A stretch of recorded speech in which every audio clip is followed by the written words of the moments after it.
Esta Circus here.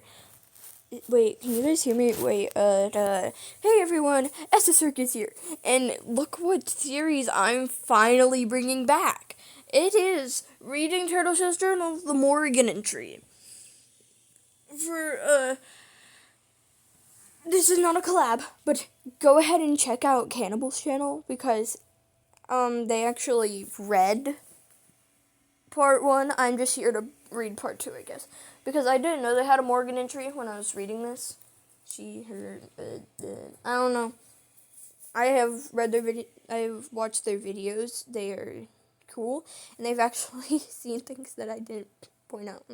I've seen them on Tumblr actually before, but you know what? Come on, we had to do this. Okay, I have the allergies that I should not have in summer. The lobby of his laboratory was a living room, and lived in it was.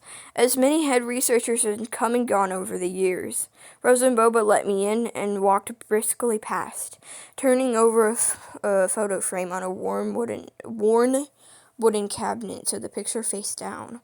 Moving boxes were scattered throughout the room. He explained that the last scientist had left many things behind. I knew almost nothing about whoever had stepped down. As I said, Fort Blanket has a high turnover rate. When I inquired about it, he only grunted, and I remember his face in the dim light, half obscured by the bold shadows cast from the fireplace. I looked at him and asked where the smoke went. He said it was fake. Taking a closer look, I found it to be true. It was electronic. He told me to take a seat. I sank into a warm leather couch, my heated clothes slumping with me. The room had grown hot, so I pressed the small button sewn into the hem of my jacket to turn the heating system off. Tech had warned me the battery might last only a week. Who knew how long I'd be out here? Oh, by the way, guys, I'm reading a lot slower because my mom's like, you gotta let people have time to process you. So I haven't been reading fast in this for you guys. So yeah, it was a good call because Boba began to describe the night as one of the largest and most perilous wild districts on Earth. Vast ice caves, sudden drop-offs, snow pits that have lain untouched by objects for centuries. If not at all of time, he confirmed my theories, admitting that the lawless king, whom he introduced as Morrigan, had held the township under her heel since the founding. He wanted my help to record her, something researchers had tried and failed to do for decades. Nothing complete. Nothing that ever changed anything.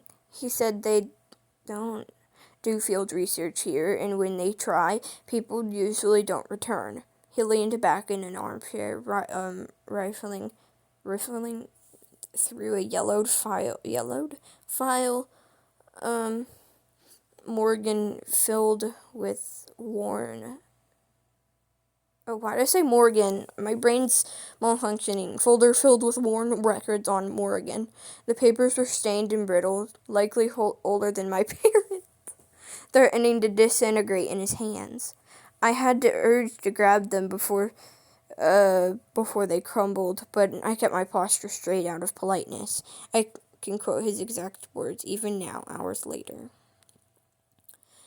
Multi-present hunter, Philly cannibal. I'll spare the worst of the details, but in short, Morgan requires an amount of energy our synthetic species cannot sustain. She compensates by creating life on her own terms. Then she devours it like a hamster. But usually hamsters do that when they're under stress, I guess. I don't know. You could die out there. His expression never changed. Mine did. How? How? Like, sorry. He asked me to explain multi-present. I stammered something about a consciousness that exists in two places at once. He nodded. Close enough. Or omnipresent? Omnipresent? I don't know. He asked me then to define filial cannibalism. I described it as a mother eating her child. He simply replied yes. I asked him how he can be sure that these historical records are accurate. He started by telling me a story about a fort blanket that once was. In its earliest days of settlement, the population of bestial objects was recorded equal in the amount of hominid objects. As time passed, suddenly there were more bestial objects than hominid, but something was amiss. One, maybe several of these bestial objects had integrated into their society from the wild district. Welcomed with open arms, in fact, their residents began turning up dead in their homes. Fort Blanket opened its first murder case. Cased? What? Cased. Apparently they didn't handle it well. The town became claustrophobic.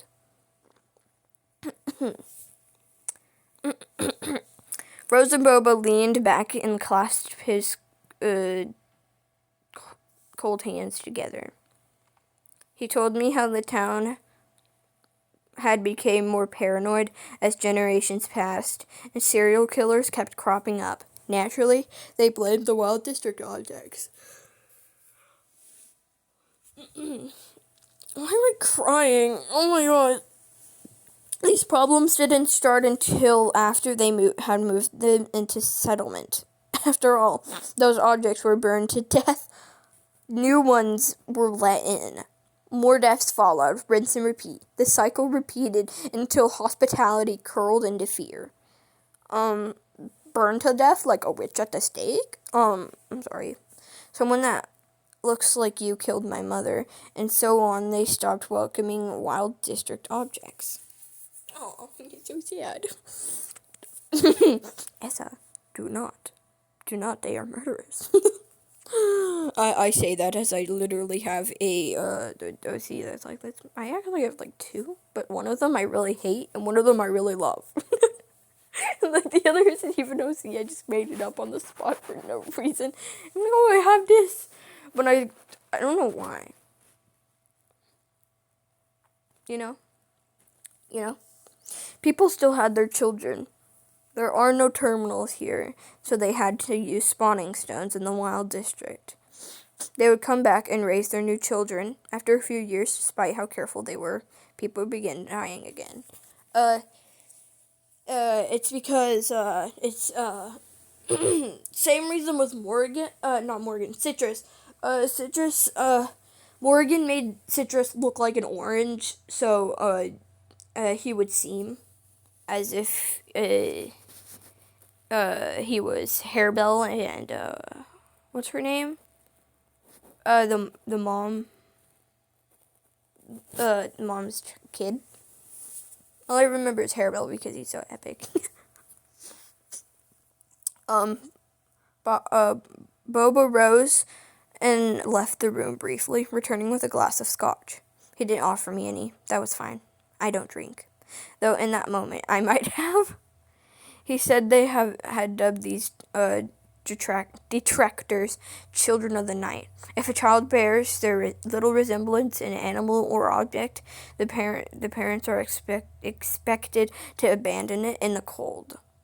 Of course, a parent imprints on whatever child they find in the holes of a spawning stone. So this was very hard for people to do. Not to mention nobody wants to leave a newborn to die, regardless of circumstances. Sometimes the town made exceptions. Sometimes there were coincidences. These were not their children, more bodies turned up. Sometimes whole families were burned just to be safe. I asked him why these people were dying. He told me Morrigan passes down a peculiar diet to her children. She feeds not by breaking down material in her stomach, but by draining life itself. Plants and animal cannot sustain her, nor or even her children. This became clear when wild district objects integrated into society, and these unexplained deaths occurred. Victims had no wounds, no marks or disease, no clear cause. Deaths like this just don't happen. Then, Frozen Boba got up and he handed me a sheet of paper. It contained a transcript of interrogation of someone who they suspected responsible for the deaths of 2 people.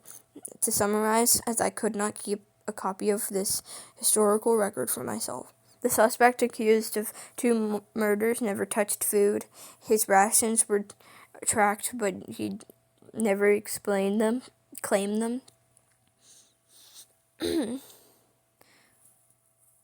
Eventually, he was locked up and forced to eat. He vomited, forced again, vomited again.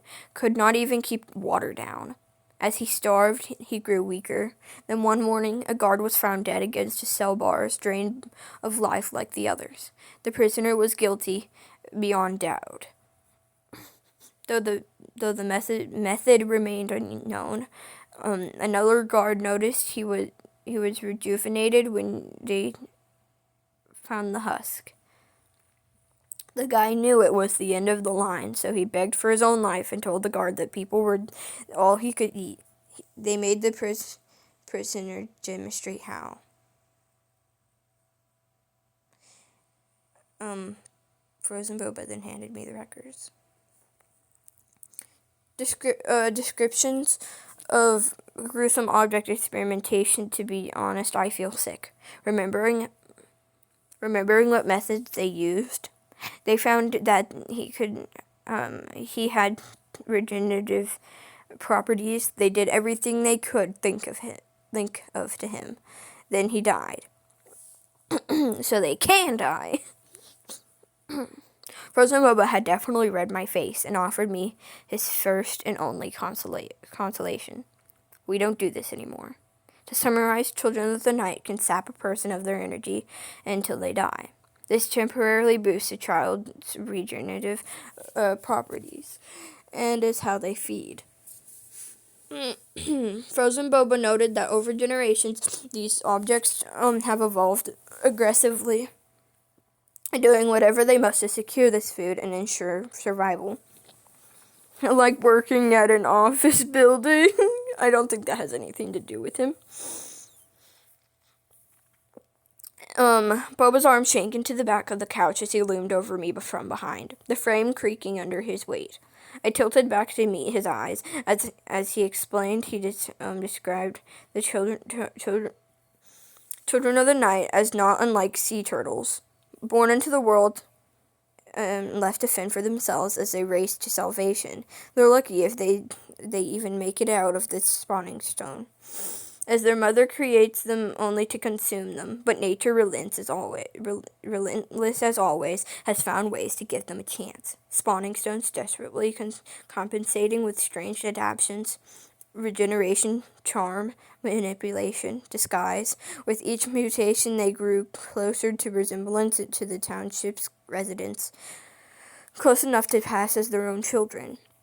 He glared straight through me, his expression carved in stone. Then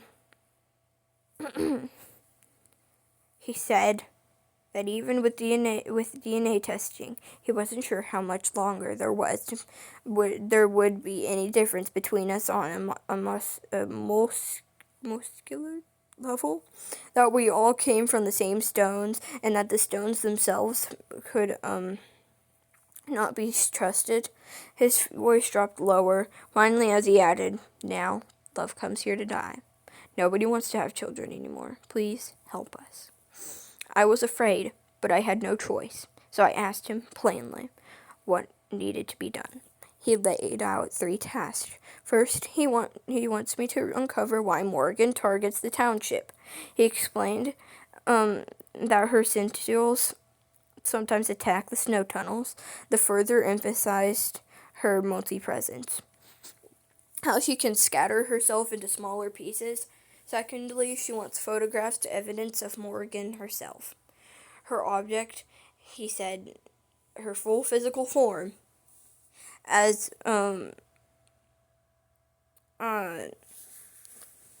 only ever been described once in a single record, very poorly.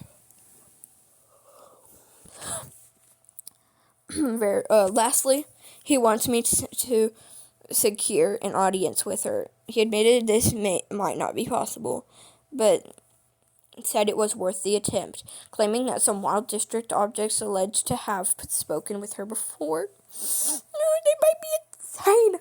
I wanted to say something. As someone who has watched read Reach of Ice, all of the if you're reading that, if you're watching this and you're interested in reading Objectified, dude, what are you doing? You're like spoiling half of the stuff. So please no. If you haven't read Reach of Ice, but plug your ears for a second. For a minute or like no 30 seconds, and then I'll stop yapping. I think that starting out, I think that Morrigan is like maybe hay or a tree or a broom, because what I've seen in Reach of Ice, that's what she looks like, and I genuinely wanted to say that that's what I think it is. Yeah. Blah, blah, blah, blah. That's what I think she is. You can open your eyes now. You can open your eyes.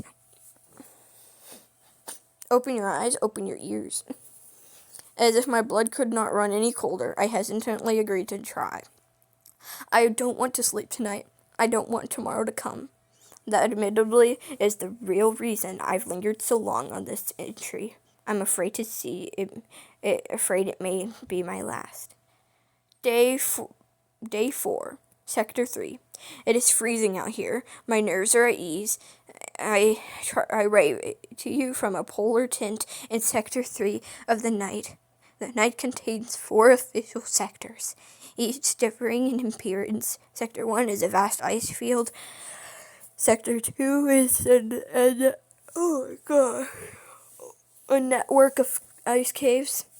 Sector 3 holds pockets of grooves hidden beneath snow domes. And Sector 4 is what we are looking for, the mountains. I was sent on my expedition this morning with a guide. Conversation hasn't come easily, but the guide seems willing enough to help me navigate and survive. We haven't encountered any wild district objects yet. The region is very quiet. We have, however, crossed paths with white rabbits and blackbirds. The guides always steer us away from them, perhaps out of respect or something deep, or some deeper understanding of what should be left undisturbed.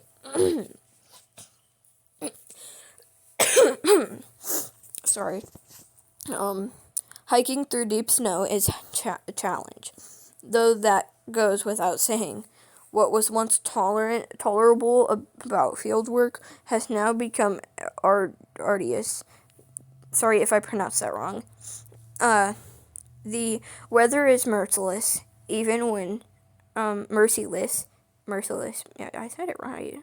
Even when we finally stop to eat. Preparing food feels like a test of endurance. We eat quickly before it freezes solid, or even resort to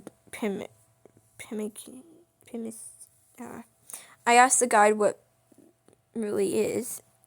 They explained that it is a survival food made with honey, berries, oil, and chicken fat, sometimes salmon fat. It gets the job done, but it's hardly appetizing. It's occurred to me that most of their food must be imported, likely from Marshlight Port or the Rings. As for the sights, snow stretches as far as the eye can see. Occasionally, the cornice, a word I learned today, breaks the monotony. Or, I'm sorry, my brain is short-circuiting, I can't do this. Or the faint silhouette of frozen pines buried beneath the snow domes. These snow domes mark Sector 3 and shelter plants, animals, and objects from the nasty storms. I began. Okay, we got an image. Ooh, that's so cool. It's so cool, actually. That's so pretty. so cool that we get to, like, this is what it looks like. Good job, Turtleshell. But how do you write in cursive this much? My hands would hurt by the end of it, and I'd forget half of the letters. I began to suspect that most beastal objects here live in burrows. While searching for a flat area to pitch our tents, we discovered several long abandoned dens. I explored a few, some large and some small. It seems wild district objects have little to occupy them beyond the search for food and the refinement of craft work. Many burrows were filled with toppled furniture and woven trinkets made from all manner of scavenged materials. Not a scrap of food remained, but several furs have been left behind, presumably used for warmth. Skinning mammals is rare in paradise, where gators provide plenty and furs are unnecessary in the heat. Here, though, warmth is vital. Yeah, I keep forgetting him and Fossil are actually both from paradise. No, I don't think she's from paradise, actually. She worked in paradise. The warmth is vital. The land being so uneven that our tents had to be pitched quite away from each other. Though we remained within the same snow dome, our dinner, we would be losing sight of each other until morning. I had actually forgotten to grab my water bottle by the spot we were meeting up to cook meals. It was advised to keep those on our personal night so they won't be frozen when we wake up. I do not produce body heat, but any sort of warmth, but specialized gear certainly does. When near the cooking spot, the guide's tent was visible past a few trees and mounds of snow. I noticed some blackbirds resting on top of the tent. How silly that they would try to avoid. So we tried to avoid them. I fear the poor guard's tent may be covered in poop when he wakes up. Ice cream! Yay! Day 5. Ice cream. Something terrible has happened. In fact, a lot has happened. When I woke up this morning, I expected to be roused by my guide, but I was met with silence. I trudged to the cooking spot and waited for a while, then went to check his tent. Notably, there was no bird droppings on it. More concerningly, there was no guide. He's dead. Oh, we got the picture of the ice cream. Look at him, he's so cool. How are you out there without any, oh my gosh, ice cream. Oh wait, he's a frozen object. You know what? You know what? I said you need to use your brain. I prefer coconut. No, I don't. I love chocolate ice cream. I waited for hours, trying to assume the best. Maybe he had gone to gather something. Eventually, the terror set in. I couldn't tell our tracks apart. Would I be able to find my way back alone? Surely I could retrace a single day of travel. But he had left all of his belongings behind. Was I abandoning him, or had something already taken him? As if sensing my desperation as lingered near the edge of the snow dome, I was greeted by my very first resident of the night. Expecting claws and teeth, I was instead met with simply ice cream. Of all the people I could have expected to meet in the freezing, desolate, wild district, a helmeted object was not one of them. He carried his own supplies in woven baskets strapped to his back, and he looked me over carefully before asking if I was alone. I explained what had happened, or what I believed had happened. He nodded sullenly, which I am beginning to notice many folks here do. I then explained why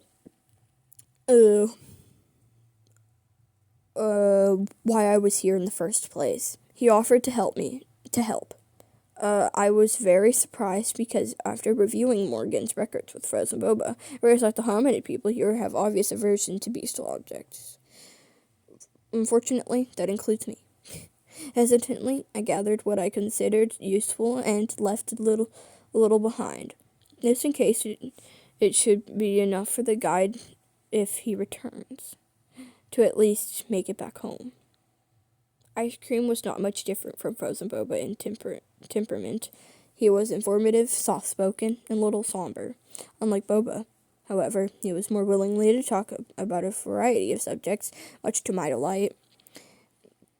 He walked through the snow barefoot, wearing little more than the paper wrappings of his object. I asked if he was always very cold, and he told me that he prefers to be. I suppose that's only natural for an ice cream cone. Yeah, Turtleshell, we have the same brains. We both were like, why is he not wearing anything? Oh, wait, he's an ice cream. Well, no, I was like that. He wasn't. Sorry, there's something on my wall. Stick back on there. It's making me go crazy.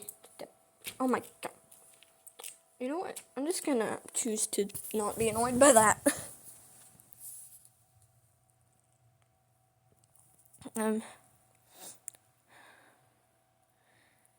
He answered most of my questions, but he would not tell me why he was out here alone, nor how long he had been wandering the night.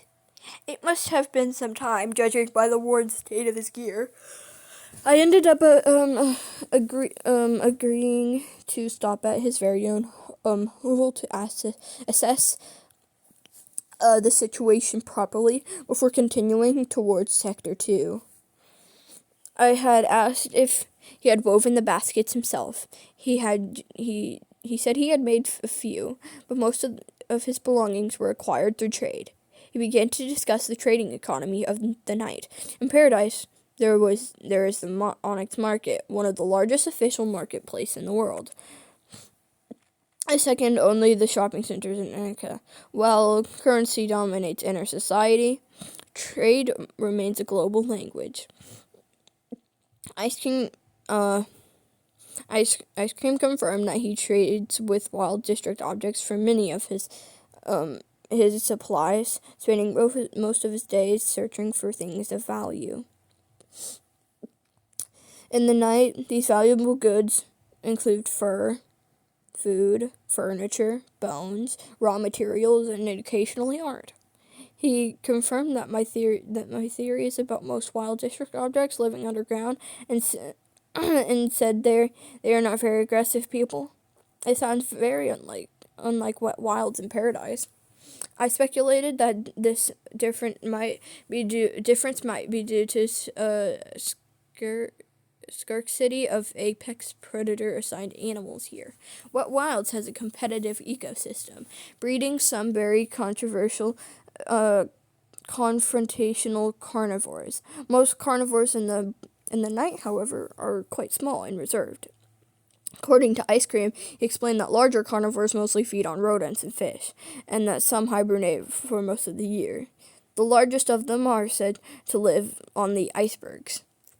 Far to the northeast, beyond the fourth sector, and closer to the Arctic Sea. Guys, I really have to admit something. There is someone coming up that is a big carnivore, is a big little predator, but is a hibernator. Guys. Yeah. Yeah. I have read this before, but I lost the footage. I was actually reading it while me and my mom were in town. So that's the reason why I don't have the footage anymore. We're like, oh, you have to go in. I'm like, oh, I have to go into Walmart, bye. And then I just never went back to it, guys. That is unmapped territory for us. To be honest, I didn't know there was an ocean up here at all. Apparently the seas are scattered with floating ice formations where some bestial objects make their homes. I'm fascinated by these people who can swim in freezing water, and in some cases, spend their entire lives beneath the surface. Oh my gosh. That did not feel good. I decided to save my questions about Morrigan for when he reached Ice Cream's Ice Cream's abode. Much like the dens and burrows I had seen before, it was a hallway go at the end of a long tunnel. As we approached the living area, the air grew warmer, not warm, but warmer. Got our picture, really pretty. As always, these illustrations are really cool and realistic. Thank you, Turtleshell. His home was filled with all sorts of things, but what caught my eye most was a painting. He noticed immediately and seemed to brighten at my interest. He asked if I painted, and I explained that I was more of a scientific illustrator. Raising his hand proudly, he told me that he painted it himself. He went on to explain the dark pigments came from the soil, where things decompose slowly, and how the warmer hues were from the snow algae and minerals. Indeed, he has a lot of time on his hands. What interested me the most was the subject of the painting. Ice Cream and I sat on 2 wooden stumps on either side of a low stone table, as he told me about her, his eyes fixed on the painting. I will have to paraphrase, but I will do my best to capture his story. I'm going to do a little softer voice. When I first found myself here, I wandered northeast toward the Arctic Ocean, full of resentment. I was all ready to give myself to nature. The predators preparing for hibernation near the waters, so he was going to kill himself. Oh God! I wanted to be needed by someone, and I no longer wanted to live. But I reached the shore. I stepped into the icy water, waded to my waist, and waited. As the large ice floes drifted past, I eventually climbed onto one, curious to see what kind of predator the sea would send for me. I dangled my legs over the edge into the water, but I floated away from the shore. Eventually, a predator did find me, but it did not tear me apart or devour me whole. Something rose slowly from the depths, reached for me with an appendage, and pulled me under. At first, I was terrified of dying. Then I was terrified by her beauty. Oh, we had another. Ooh. Ice Cream has a long neck. He gestured toward the painting again, this time with a kind of reverence. The peaceful object of the Northern Sea, the first and only one in my eyes. I could not tell what exactly she was, but she did not seem certain of me either. I think I myself may have been the first and only hominid object of the Northern Sea. He told me that this encounter inspired him to keep moving forward, that he began to see that same beauty in everything. Aww. He realized he could make art to preserve those moments, to give them permanence where memory might fail. While he had traded away most of his paintings over the years, this one would always remain. It was his way of remembering her in case one summer, when he returned to the Arctic Sea, she would no longer be there. I shared my pemmican with Ice Cream, who insisted that I take something in return. He offered me a few items he considered culturally significant, including a small woven basket made by a stranger and his own handmade art print. I'll try to keep them on my person so that they can be preserved in paradise as a part of art history. He explained that he makes paper from dead fibrous plants and carves wooden stamps to reproduce the same image many times. That's actually really cool.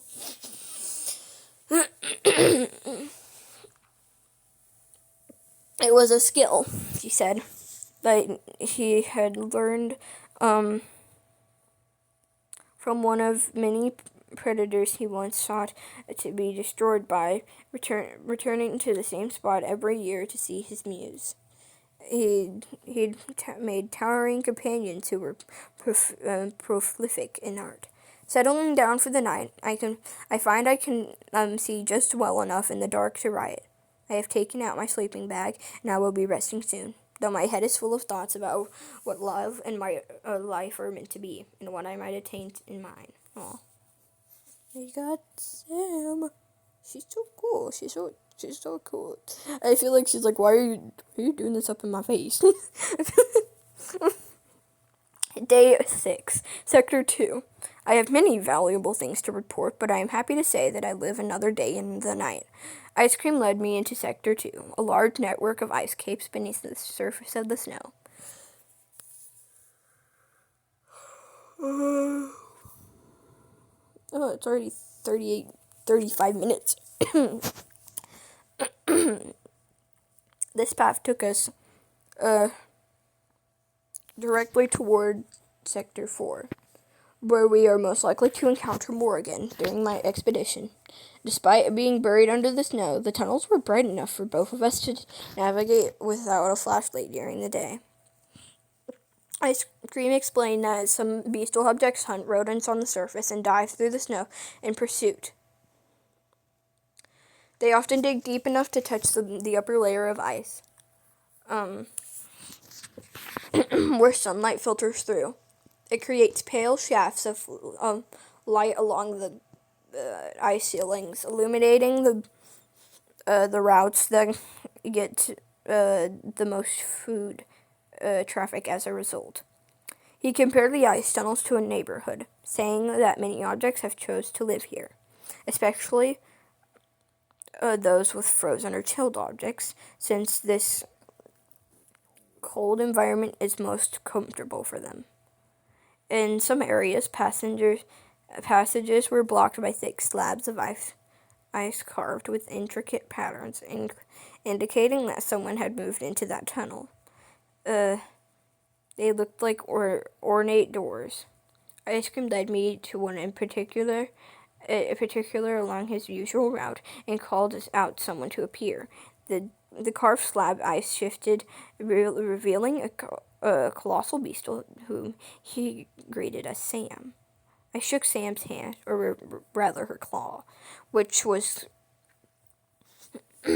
large enough that I could only wrap my hand around part of it. She asked Ice Cream, who she referred to as Cliff, what he needed, and he introduced me as a researcher from the south. He described Sam as one of the beastal objects he had met on the northern shore. Sam laughed at this and teased him about the way they had met, about how he wanted her to eat him. Oh, this is oh, he's so small. Oh, he looks so sad. No, he looks so happy. He's such a goober. I love that for him. Sam told me she was preparing to hibernate since winter had only just begun. Before we left, she showed me a few of her artworks. She was the one who had taught Ice Cream how to paint using soil and minerals. While we continued through the ice tunnels, Ice Cream explained the naming conventions of Sector 2. Because so many objects here are named Frozen something or Ice something. Residents usually refer to one another by their secondary or more unique names while inside the sector. For example, Sam would technically be called Ice Cream Sandwich or simply Ice Cream, which would cause obvious confusion since the ice cream I'm traveling with is also ice cream. How funny would that be?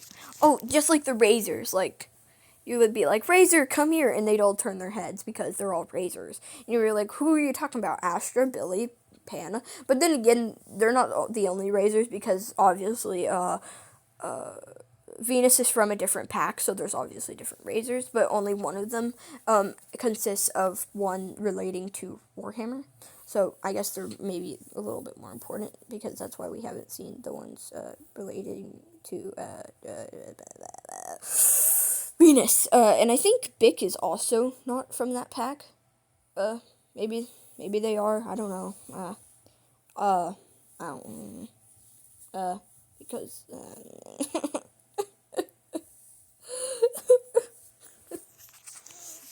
I'm fine. After a full day of walking, we reached the end of ice tunnels. They were much more illuminated by the outside light and looked beautiful. So I took a picture. After a few more hours of travel, we finally arrived at the edge of Sector 4. Guys, we are almost done. I think we're almost done.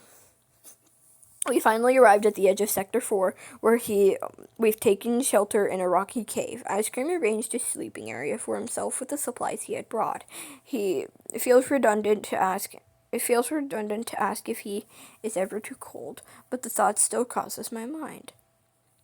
My nerves are on edge again as I think about what we might find tomorrow. Just in case, I sealed this journal inside a plastic casing so if I do not make it back, I do not want my findings to be lost to water damage or scattered with my belongings gone with my life. Oh. Day 9. Morrigan. There's no picture. I made it back. I cannot believe I made it back. My thermal gear was seconds from failing when I stumbled into Fort Blanket. I am still shaking. I cannot decide if it was from the cold or from what I witnessed. The moments returning are a blur. The long trek back, the tunnel guards shouting and raising their weapons, Frozen Boba rushing through the snow tunnels just in time to catch me as I collapsed from exhaustion. All I know, I'm trying to get into his character, so I'm sorry, I'm talking fast again. All I know for certain is this: we now carry something of great value, and it will be preserved forever. Ice Cream and I had been hiking up the snowy mountains. The moment we reached the foot of the range. This is where it gets good, kids. This is where you can. I shouldn't expect kids to be reading this, guys. No. For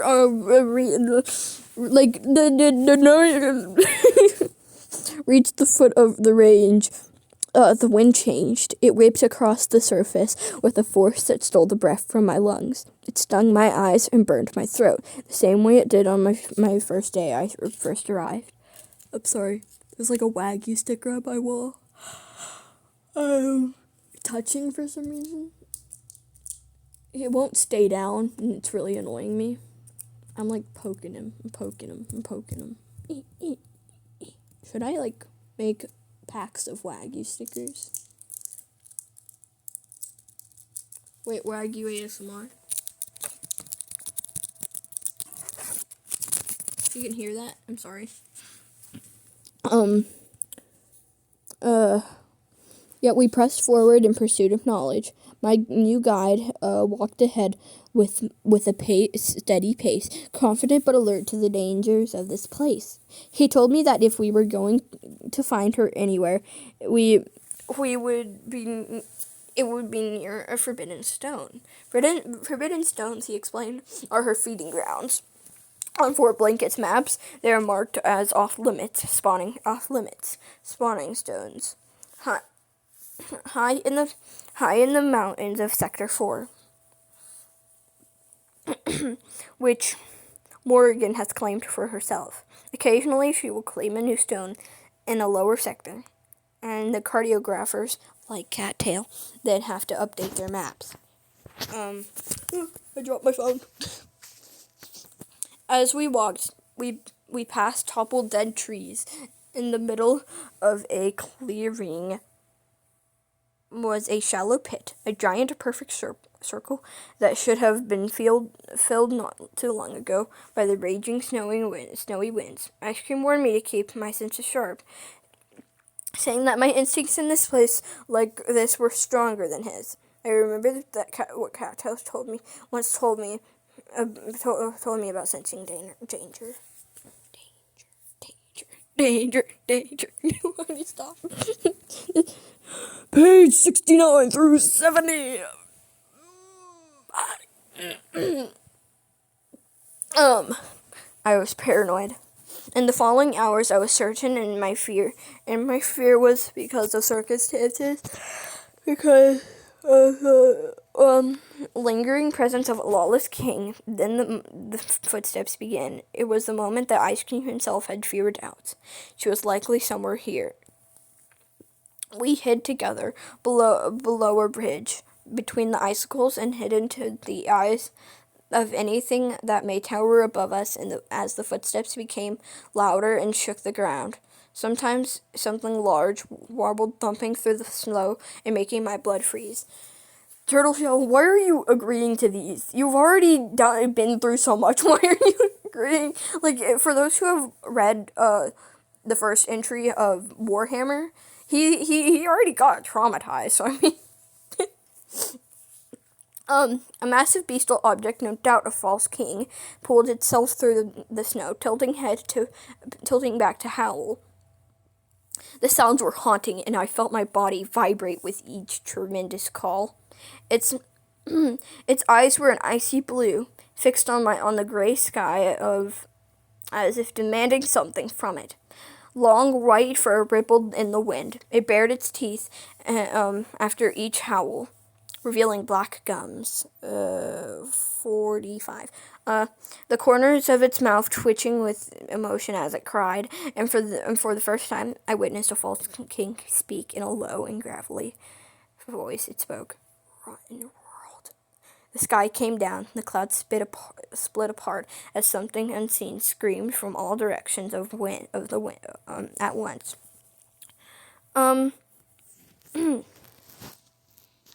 The wind was drowned out, smothered beneath the sound.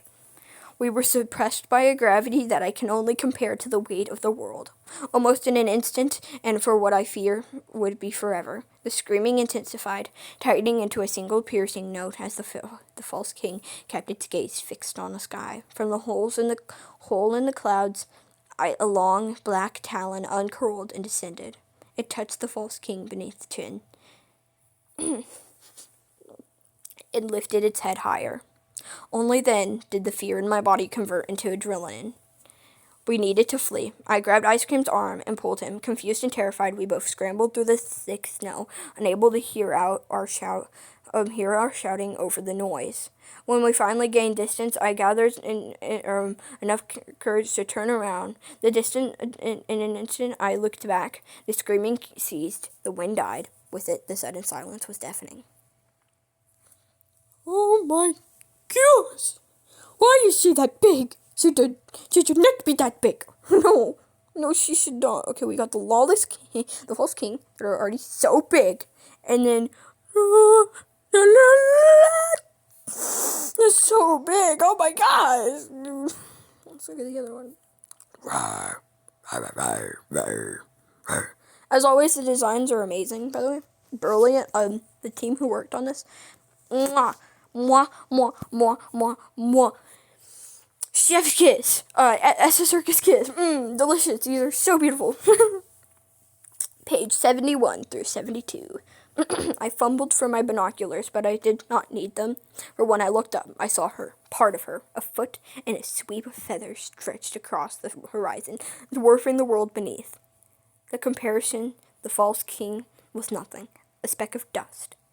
A flash of bright light filled my vision, fading into a soft blue glow. Only seconds later, the ground began to shake, growing stronger and stronger, until a shockwave of wind and snow sent us tumbling backwards. I withdrew into my shell. Time, as always, seems to slow down in there. As usual, I could not help but reconsider every life choice that led me to that moment. Yeah, that's what I'm thinking, buddy. When I emerged, she was gone. Only then did the wind begin to pick up again. It was as if the mountain had been holding its breath. Ice Cream and I, hesitantly at first, agreed to investigate what had happened, stepping carefully through the snow towards the spot.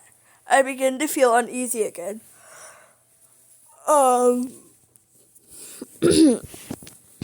Would we find the false king there? Would there be no trace of, to our horror, in the center of the perfect circle, another shallow, snowy pit, was the silhouette of a shambling beast as it rose to its feet and stared directly at us. The false king had hung onto legs after being hit with the blast. Sonic Rainboom! However, it was remarkably different in appearance. Sonic Rainboom! Its once piercing blue eyes were now dull and glassy. The face had sunken inward, making the teeth appear larger. The lips had drawn back and frozen into a permanent snarl. It drew in a rattling breath and released another howl, lurching forward as its jaw unhinged. This time the sound was shrill and harrowing. Icy wind burst from its throat, as if the mountain itself, as if Morrigan had claimed it. There was no person left inside that body. I took several steps back, then turned on my heels and ran, ice cream not far behind. You didn't even, warn him, you just ran without ice cream. I know he's, close behind, but dude. And the following days, we made our way back toward the fort. Ice cream had stopped at a marked point along the trail and said his goodbye. He pointed me in the direction of the nearest snow tunnel, assuring me I would reach it within the hour. He told me he could not follow me any farther. Interviewing Morrigan was clearly not possible, but something grand and deeply complex it is as work here. Today, I will rest. Tomorrow, I will review my findings with frozen boba, and with any luck, I will finally be able to go home. Push, you push, you poor baby. I'm not talking about Push being the poor baby. Poor Turtleshell. I will, Day 10, recouping. After going over my findings with frozen boba, I am on the train home. It's one long ride straight to paradise, where I will be greeted by my friends and family, and I cannot wait.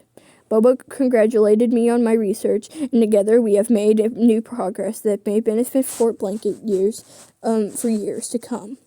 When we reviewed the encounter with the false king, Boba explained that this phenomenon had only ever been rumored through word of mouth among guards and young couples traveling to stones lost to Morrigan. They referred to the shambling husks as ghouls. Where Morrigan claims the spawning stone, some have reported being attacked near that location by these creatures.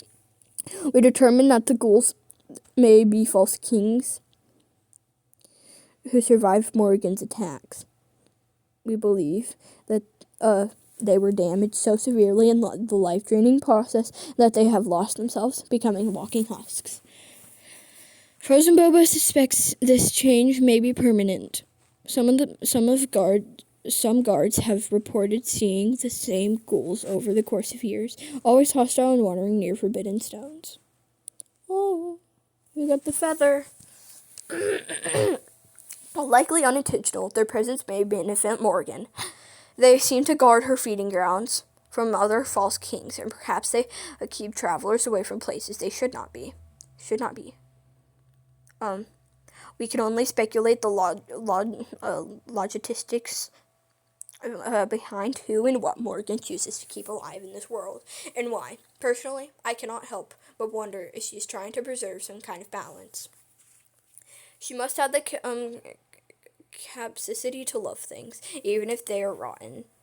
If she had no love at all, the spawning stones would never accept her touch, and she would surely starve. I have been compensated generously for putting my life at such risk. My guide has not returned home yet. My findings were photocopied, and they insisted I take the artworks back to paradise with me. Frozen Boba assured me that my efforts were not wasted, but I feel that I had not accomplished many of his goals.